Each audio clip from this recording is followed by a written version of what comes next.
presented by the Caribbean Basin Power Authority, a nonprofit organization advancing the new Monroe Doctrine through American energy exports across the Gulf of America and the Caribbean. Mr. Waltz, you know better than most. Our adversaries don't need to fire a shot to gain ground. They embed instead. They build refineries. They wire grids. They install infrastructure that outlasts politics and undermines sovereignty. Energy is the battlefield now, and the war is already underway. China, Russia, and Iran have invested more than $31 billion in adversarial energy infrastructure across the Caribbean and Central America. These aren't partnerships, they're power projection strategies wrapped in cement and cable. Puerto Rico is our soft underbelly, and the grid is our first layer of defense. China alone invested $24.3 billion across ports and energy assets from Argentina to Peru, including dual-use infrastructure like the Chancay Deepwater Port, developed by COSCO. It may soon serve both economic and military ambitions, challenging the U.S. naval dominance in the Pacific as well. Russia has committed $6.8 billion to rebuild power grids in Cuba, Venezuela, Haiti, and Nicaragua. Even Iran has moved $116 million into Venezuelan energy assets. Right now, a live presidential permit application sits before the Department of Energy, backed by foreign aligned interests to import power into Puerto Rico from the Dominican Republic.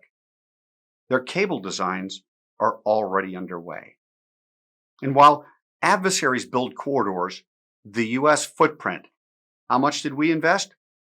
$500 million in regional energy infrastructure, and none of it in Puerto Rico. In fact, Puerto Rico was excluded from the 2023 National Transmission Needs Study, disqualifying it from the IRA and the IJA funding. Our own territory, our own citizens, left out. Conventional wisdom says that as we export liquefied natural gas and dominate energy markets, that is a strong pillar of financial stability and energy growth for the United States. But in the Caribbean, it creates a vulnerability. With Chinese and Russian influence at key ports, liquefied natural gas becomes a bargaining chip, not a deterrent. Our adversaries, sir, can undercut prices or give the liquefied natural gas away if it gives them political leverage, because the generators would be present in those nations, and they could fuel those nations from their ports. But electrons? Electrons generated in the mainland of the United States, delivered by hardened undersea infrastructure, governed by American oversight, those can't be interrupted. Those cannot be undercut, and they can't be reversed. Project Prometheus Fire is the first U.S.-led, execution-ready countermeasure to China and Russia's regional energy encirclement. It exports electrons, not fuel, from the mainland to Puerto Rico through a fully mapped, hydrographically surveyed, and Department of Homeland Security designated corridor. The transmission system is recognized as protected critical infrastructure by the Department of Homeland Security and is aligned with FEMA, the Department of Energy, and the Department of Defense. This project severs the adversarial corridor. It hardens our sovereignty. It protects American strength through American-built infrastructure. Mr. Waltz, this is the strategic equivalent of hardening the Panama Canal, but for electrons. This is the Monroe Doctrine reborn in steel, semiconductors, and sovereign infrastructure. We've already invested $30 million in engineering, permitting, and legal structuring. We've secured FERC authority. We've aligned federal partners.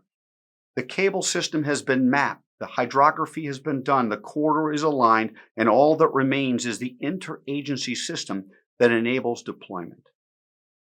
As we know, energy creates economic security, and that is national security. Prometheus Fire enhances our economy and denies leverage to our enemies. Allows us to earn $207 million a year in excise tax revenues, save $156 billion in disaster avoidance to help us create U.S. jobs, protect U.S. energy interests, and strengthen our relationships with Honduras, Nicaragua, El Salvador, Haiti, Jamaica, and the Dominican Republic through infrastructure, not ideology.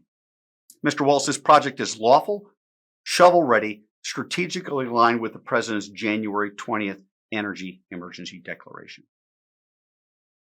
Again, my name is Adam Roussel, and my team is ready to brief you and the National Security Council at your first convenience. Thank you for your leadership and your time, sir.